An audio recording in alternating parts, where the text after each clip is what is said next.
Chipteron turetto ko kanin jaaladhu yeroo Thanksgiving warra Ameerikaa jiru kana nyaata baay'eetu inni godhama. Hawa maatiin hedduu walitti dhufa. Yeroo akkasiisan darbee naqa. Waan akka Iidaa fi waan akka ayyaanota biraa waan akka Easter kana fa'aa immoo namni waan nyaatee irraa haftee biiroo walitti laafida. Yoo malee sanuu ani nama hojii haasoftaa kee ani hin beeku. Nama hojii dhaquu baata maaliif? Yeroo hunda bilbila irra jira. Namni naa bilbila. Kanaaf hedduu rakkisa yeroo tokko cidha hiriyaa kiyyaa tokko ture. Jaala naa ta'e naan jee. Jaala nan shakke qophaa'ee maal godhee gochuu yeroo waan hin qabneef nan dite odoban jarri lachuu warri ol fuudhu lachuu shariika kiyya.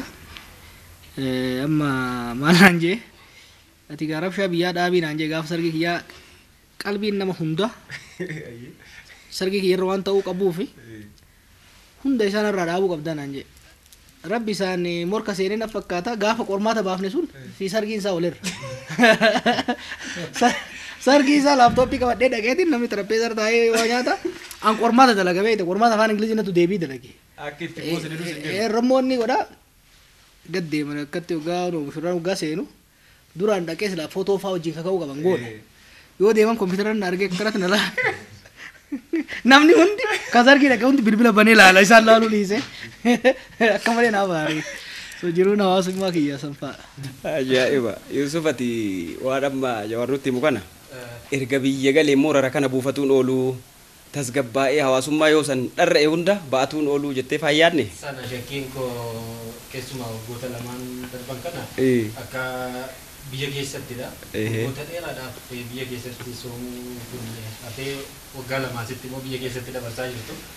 Akkami rara buufattee jechuu barbaadeeti anta achiitirra moo sanuma.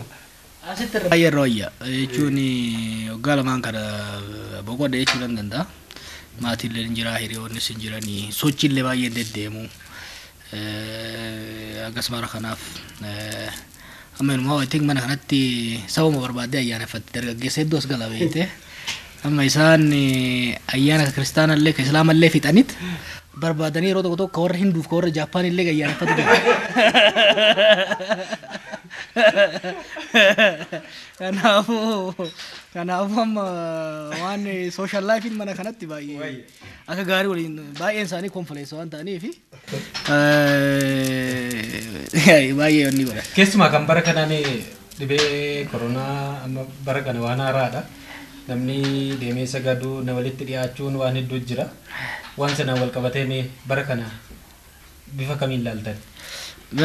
Bara kana gaa ulfaataadha maaliif amma bara deengaddaa yeroo kana otoo dhuftee nama 50 60 mana kanatti agarta. Namni keenya manguddoon sheekonni islaamni kiristaanni dhufee waliin